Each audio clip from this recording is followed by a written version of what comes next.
നിങ്ങൾക്ക് ഈ കഥ ഇഷ്ടപ്പെടുകയാണെങ്കിൽ ചാനൽ സബ്സ്ക്രൈബ് ചെയ്ത് കാണണേ. ലൈക്ക് ചെയ്യാനും മറക്കണ്ട. ദേവൻ രാത്രി ഭക്ഷണം കഴിക്കാൻ വരുമ്പോൾ ഗൗരിയെ കിച്ചണിൽ കണ്ട് അവൻ ചോദിച്ചു, നിന്റെ പനി മാറുന്നതിന് മുൻപ് എന്തിനാ കിച്ചണിൽ കയറിയത്? ഞാനും പറഞ്ഞതാ കുഞ്ഞെ, ഒന്നും ചെയ്യണ്ടെന്ന്. പറഞ്ഞാ കേക്കണ്ടേ? കഴിക്കാനുള്ളത് ടേബിളിന് മുകളിൽ കൊണ്ടുവന്ന് വയ്ക്കുന്നതിനിടയിൽ രാമേട്ടൻ പറഞ്ഞു, എനിക്കിപ്പോൾ കുഴപ്പമൊന്നുമില്ല. രാവിലെ മുതൽ റൂമിനുള്ളിലിരുന്ന് വല്ലാതെ ബോറടിക്കുന്നു. എത്ര വയ്യെങ്കിലും ഞാൻ ഇതുപോലെ വെറുതെ ഇരിക്കാറില്ല, ഗൗരി പറഞ്ഞു. നിനക്ക് റൂമിലിരുന്ന് പഠിച്ചൂടെ?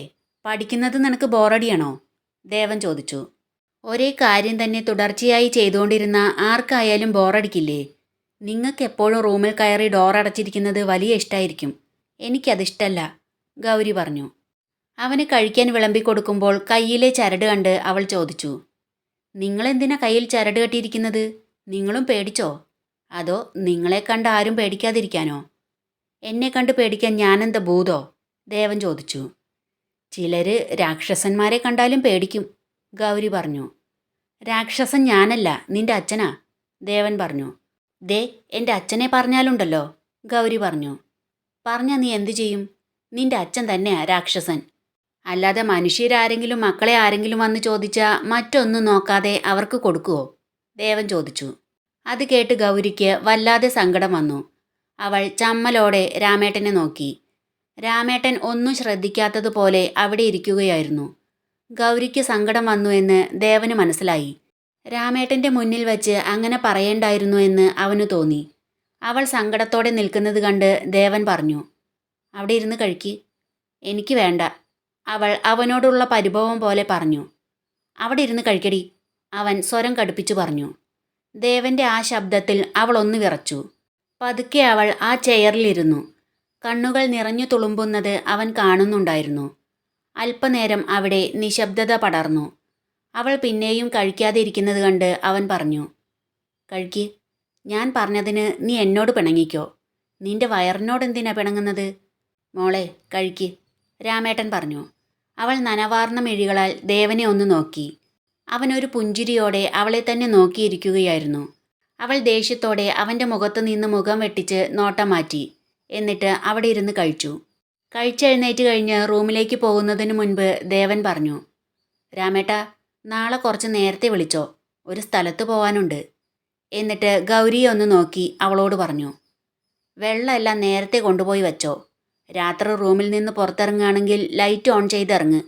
അല്ലാതെ എന്തെങ്കിലും കണ്ടു പേടിച്ചോ എന്ന് പറഞ്ഞ് എൻ്റെ ഉറക്കം കളയണ്ട. ഇന്നലെ തന്നെ നേരാവണ്ണം ഉറങ്ങിയിട്ടില്ല. മോളെ, വെള്ളം കൊണ്ടുപോയിക്കോ എന്ന് പറഞ്ഞ് രാമേട്ടൻ ഒരു ജഗ് വെള്ളം അവൾക്ക് കൊണ്ടുവന്ന് കൊടുത്തു. അവൾ പുഞ്ചിരിച്ചുകൊണ്ട് അത് വാങ്ങി. എന്നിട്ട് ദേഷ്യത്തോടെ ദേവനെ നോക്കിയ ശേഷം അവിടുന്ന് പോയി. അവൾ പോകുന്നത് നോക്കി അവൻ ചെറിയൊരു പുഞ്ചിരിയോടെ അവിടെ നിന്നു. രാമേട്ടൻ അത് കണ്ട് ചോദിച്ചു, കുഞ്ഞേ, കിടക്കാൻ പോവല്ലേ? ചെറിയൊരു ഞെട്ടലിൽ അവൻ രാമേട്ടനെ നോക്കി. ആ എന്ന് പറഞ്ഞ് അവിടുന്ന് പോയി. അവൻ പോകുന്നത് നോക്കി രാമേട്ടൻ ചിന്തിച്ചു, ഉള്ളിൽ സ്നേഹമുണ്ട്, എന്നാലും പുറത്തത് കാണിക്കാൻ വയ്യ. ദേവൻ അവൻ്റെ റൂമിലെത്തി ഡോർ അടച്ചതിന് ശേഷം അതുവരെ അവൻ അടക്കി നിർത്തിയിരുന്ന സന്തോഷമെല്ലാം പുറത്തെടുത്ത് മനസ്സ് തുറന്ന് ചിരിച്ചു. അവന് പറഞ്ഞറിയിക്കാൻ കഴിയാത്തൊരാനന്ദം മനസ്സിന് തോന്നി. അവൻ രാമേട്ടൻ കെട്ടിക്കൊടുത്ത അവൻ്റെ കയ്യിലെ ചരടിലേക്ക് സന്തോഷത്തോടെ നോക്കി. എന്തോ മനസ്സിലുറപ്പിച്ചതുപോലെ ഗൗരി കൊണ്ടുവന്നു വച്ച പ്ലാന്റിലേക്ക് കുറച്ചുനേരം പുഞ്ചിരിയോടെ നോക്കി നിന്നു. എന്നിട്ടവൻ ടേബിളിൻ്റെ ഡ്രോ തുറന്ന് കത്തികൊണ്ട് കുത്തി വികൃതമാക്കി വെച്ചിരിക്കുന്ന ആ ഫോട്ടോ എടുത്തു നോക്കി പറഞ്ഞു, നിന്നോട് എനിക്കിപ്പോൾ ചെറിയൊരു നന്ദി തോന്നുന്നുണ്ട്. മറ്റൊരുത്തനോടൊപ്പം കഴിഞ്ഞിരുന്ന നീ നിന്റെ അച്ഛൻ്റെ ആവശ്യപ്രകാരം എൻ്റെ സ്വത്തുക്കൾ കൈക്കലാക്കാൻ വേണ്ടി മാത്രം എൻ്റെ ഭാര്യയായവളാ. അവനോടൊപ്പം തന്നെ പോകാൻ വേണ്ടി നീ എന്നെ കൊന്നില്ല, പകരം ഒരു ഭ്രാന്തനാക്കി. നീ അന്നത് ചെയ്തില്ലായിരുന്നെങ്കിൽ ലണ്ടനിൽ മറ്റൊരാളോടൊപ്പം ജീവിക്കുന്ന നീ നാട്ടിലെത്തുമ്പോൾ എനിക്ക് മുന്നിൽ എൻ്റെ പ്രിയപ്പെട്ടവളായി അഭിനയിക്കുമായിരുന്നു. സത്യം അറിയാതെ നിന്റെ കപട സ്നേഹത്തിൽ വീണ് നിന്നെ ഞാൻ എൻ്റെ നെഞ്ചിലേറ്റുമായിരുന്നു.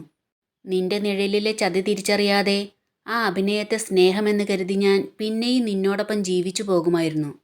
നീ നൽകിയ ഭ്രാന്തിൻ്റെ അവശേഷിപ്പായി സിറ്റുവേഷൻസ് അനുസരിച്ച് എൻ്റെ മനസ്സിനുണ്ടാകുന്ന വേരിയേഷൻ കൊണ്ടാ എനിക്ക് ഗൗരിയോട് പക തോന്നിയതും അവളുടെ കഴുത്തിൽ താലി കെട്ടി അവളോട് പ്രതികാരം ചെയ്യാൻ വാശി തോന്നിയതും. ഞാൻ അന്നങ്ങനെ ചെയ്തില്ലായിരുന്നെങ്കിൽ അവളെ എനിക്കൊരിക്കലും കിട്ടില്ലായിരുന്നു. ഗൗരിയെ എന്നല്ല, ഒരു പെണ്ണിനെയും മനസ്സറിഞ്ഞിന് സ്നേഹിക്കാൻ എനിക്ക് കഴിയുമെന്ന് കരുതിയതല്ല. എന്നെ എനിക്കിപ്പോൾ ഗൗരി വെറും ഒരു പ്രതികാരമല്ല, എൻ്റെ ശ്വാസമാണ്. വാശിപ്പുറത്തു തുടങ്ങിയ ഈ കളിയിൽ എപ്പോഴാണ് ഞാൻ തോറ്റുപോയതെന്ന് എനിക്കറിയില്ല. ഈ ചുരുങ്ങിയ ദിവസങ്ങൾ കൊണ്ട് അവൾ എങ്ങനെ എൻ്റെ മനസ്സിൽ കയറി പറ്റിയെന്ന് എത്ര ആലോചിച്ചിട്ടും എനിക്ക് മനസ്സിലാകുന്നില്ല.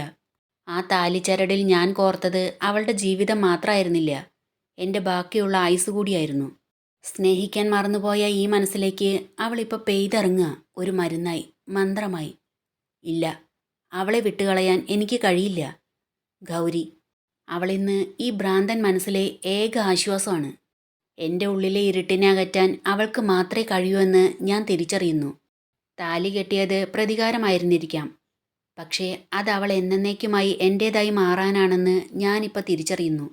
എൻ്റെ ഓരോ ശ്വാസത്തിലും ഇപ്പോൾ അവളുണ്ട്. ലോകം മുഴുവൻ എനിക്കെതിരെ നിന്നാലും ഗൗരിയെ ചേർത്ത് പിടിക്കാൻ ഈ കൈകൾക്കിനി വിറയലുണ്ടാവില്ല. പക്ഷേ അതിന് നീ എൻ്റെ ജീവിതത്തിൽ നിന്നൊഴിയണം, എന്നേക്കുമായി.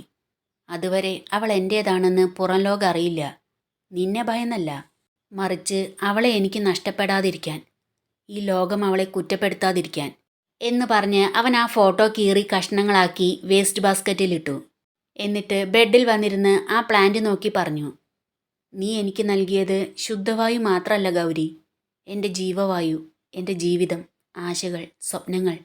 ഈ മണ്ണിൽ ഈ ചെടി വേരൂന്നിയതുപോലെ എൻ്റെ ഹൃദയത്തിൽ ചുരുങ്ങിയ ദിവസങ്ങൾ കൊണ്ട് നീ പ്രണയം കൊണ്ട് ഒരു സാമ്രാജ്യം തീർത്തിരിക്കുന്നു. ഇന്ന് ഞാൻ തിരിച്ചറിയുന്നു, എനിക്ക് നിന്നോടുള്ളത് പ്രണയമാണെന്ന്. ഇതിൽ വിരിയുന്ന ഓരോ ഇലയും നിന്റെ ഓർമ്മകളാണ്. ഇതിലൂടെ ഞാൻ ശ്വസിക്കുന്നത് നിന്റെ സ്നേഹമാണ്. ഞാൻ നിന്റെ കഴുത്തിൽ താലി കെട്ടി ജീവിതം നശിപ്പിച്ചുവെന്ന് നീ വിശ്വസിച്ചിരിക്കുമ്പോഴും എനിക്ക് നീ ശുദ്ധവായു നൽകാൻ തീരുമാനിച്ച ആ നിമിഷം എൻ്റെ ഉള്ളിലെ കനൽ കെട്ടുപോയി ഗൗരി. ശത്രുവിനെ പോലും സ്നേഹിക്കാനുള്ള നിന്റെ ആ മനസ്സ് എനിക്ക് വേണം. ഗുഡ് നൈറ്റ് എന്ന് പറഞ്ഞ് അവൻ കിടന്നു. ഗൗരി അവളുടെ റൂമിലിരുന്ന് പഠിക്കുകയായിരുന്നു. ഉറക്കം വന്ന് അവളെ തഴുകിയപ്പോൾ ഒരു കോട്ടുവായോടെ അവൾ ബുക്ക് മടക്കി ടേബിളിന് മുകളിൽ വച്ചു. കണ്ണ് തുറന്നിരിക്കാൻ വയ്യാത്തത്ര ക്ഷീണം അവളെ തളർത്തിയിരുന്നു. ഒന്ന് നിവർന്നു നിന്ന് കൈകാലുകൾ കുടഞ്ഞ ശേഷം അവൾ വാഷ്റൂമിലേക്ക് പോയി. തിരികെ വന്ന് ബാഗിൽ നിന്ന് ആ താലിമാല കയ്യിലെടുത്ത് അവൾ പറഞ്ഞു, മനുവേട്ടാ, ഉറങ്ങിയോ? ഇന്നെന്നോട് എന്തൊക്കെയാ സംസാരിച്ചത്? ഇത്ര അകലെയിരുന്ന് മനുവേട്ടൻ പറയുന്നതൊന്നും എനിക്ക് കേൾക്കാൻ കഴിയുന്നില്ല. എങ്കിലും മനുവേട്ടൻ്റെ മനസ്സ് എനിക്കറിയാൻ കഴിയുന്നുണ്ട്. എന്നെക്കുറിച്ച് ഓർക്കാത്ത ഒരു ദിവസം പോലും മനുവേട്ടനില്ലെന്ന് എനിക്കറിയാൻ കഴിയുന്നുണ്ട്. എൻ്റെ ദിവസങ്ങൾ തുടങ്ങുന്നതും അവസാനിക്കുന്നതും മനുവേട്ടൻ്റെ ഓർമ്മകളിലാ. നമ്മൾ തമ്മിലുള്ള അകലം കുറയുന്ന ആ നിമിഷത്തിനായി ഞാൻ കാത്തിരിക്കുക. മനുവേട്ടൻ അരികിലുള്ള ആ നിമിഷം എത്ര ദൂരെയാണെന്ന് എനിക്കറിയില്ല. എങ്കിലും കാലം എത്ര കടന്നു പോയാലും ഈ കാത്തിരിപ്പിന് മനുവേട്ടൻ്റെ പ്രണയത്തിൻ്റെ മധുരമുണ്ട്. കാത്തിരിപ്പൊരു നോവാണെന്ന് എല്ലാവരും പറയും. പക്ഷേ മനുവേട്ടന് വേണ്ടിയുള്ള ഈ കാത്തിരിപ്പിൽ ഒരു പ്രത്യേക സുഖമുണ്ട്. നമ്മുടെ പ്രണയം സഫലമാകുന്ന ആ നിമിഷം വരെ എത്ര യുഗങ്ങൾ വേണമെങ്കിലും നിശബ്ദമായി കാത്തിരിക്കാൻ എനിക്ക് കഴിയും. ആ കാത്തിരിപ്പ് എത്ര നീണ്ടതായാലും അതിൻ്റെ ഒടുവിൽ മനുവേട്ടനുണ്ടെന്ന ഉറപ്പ് മാത്രമാണ് എൻ്റെ ഈ ജീവിതം. എന്നാൽ ഞാനിപ്പോൾ വല്ലാത്തൊരു പ്രതിസന്ധിയിലാ. സാറിൻ്റെ പെട്ടെന്നുള്ള ആ മാറ്റം അതെന്നെ വല്ലാതെ ആശയക്കുഴപ്പത്തിലാക്കുന്നു. സഹജീവികളോട് കാണിക്കുന്ന സ്നേഹം മാത്രമാണോ ആ കണ്ടത്? ആ വാക്കുകളിൽ മറ്റെന്തെങ്കിലും അർത്ഥങ്ങളുണ്ടോ? ഇതെൻ്റെ വെറുമൊരു സംശയമാണോ? മുമ്പ് ഒന്നും കണ്ടിട്ടില്ലാത്ത ആ കണ്ണുകളിലെ തിളക്കം അതെനിക്ക് തോന്നിയതാണോ? എല്ലാവരോടും അദ്ദേഹം ഇങ്ങനെ തന്നെയാണോ? നിശബ്ദതയേക്കാൾ ഭയാനകമാണ് ഈ അവ്യക്തത. ഒരുപക്ഷെ എൻ്റെ സംശയങ്ങൾ സത്യമാണെങ്കിൽ? ഇല്ല, അതൊരിക്കലും അനുവദിച്ചുകൂടാ. എനിക്ക് വേണ്ടി കാത്തിരിക്കുന്ന ഒരാളുണ്ട്, ഞാൻ സ്നേഹിക്കുന്ന ഒരാൾ. അവൾ ആ താലിമാല നെഞ്ചോട് ചേർത്ത് വെച്ച് ഒരു നിമിഷം കണ്ണടച്ചു നിന്നു. എന്നിട്ടത് തിരികെ ബാഗിൽ തന്നെ വെച്ച് ബെഡിൽ വന്നിരുന്നു. എൻ്റെ മഹാദേവ, ഈ പ്രതിസന്ധി മറികടക്കാൻ നീ എന്നെ സഹായിക്കണേ. ഒരു വശത്ത് എന്നെ വിശ്വസിച്ച് എനിക്ക് വേണ്ടി കാത്തിരിക്കുന്ന ഒരാൾ, മറുവശത്ത് എൻ്റെ കഴുത്തിൽ താലി കെട്ടിയ മറ്റൊരാൾ. ഈ താലി എങ്ങനെ എൻ്റെ കഴുത്തിൽ വന്നു എന്ന് നിനക്കറിയാവുന്നതല്ലേ മഹാദേവ? ഈ താലി എൻ്റെ കഴുത്തിൽ അണിയുമ്പോൾ അദ്ദേഹത്തിന് എന്നോട് വെറുപ്പ് മാത്രമായിരുന്നു, എനിക്ക് അദ്ദേഹത്തോടും. എങ്കിലും ഞാൻ ഈ താലിയെ ബഹുമാനിക്കുന്നുണ്ട്. ഇതിൽ നിന്ന് എങ്ങനെയാണ് ഒരു മോചനം എന്ന് എനിക്കറിയില്ല. നീ എന്തിനാ മഹാദേവ എന്നോടിങ്ങനെ ചെയ്തത്? ഞാൻ സംശയിക്കുന്നത് പോലെയൊന്നും അദ്ദേഹത്തിൻ്റെ മനസ്സിലുണ്ടാകരുതേ. അവൾ കണ്ണടച്ച് പ്രാർത്ഥിച്ചതിന് ശേഷം കിടന്നു.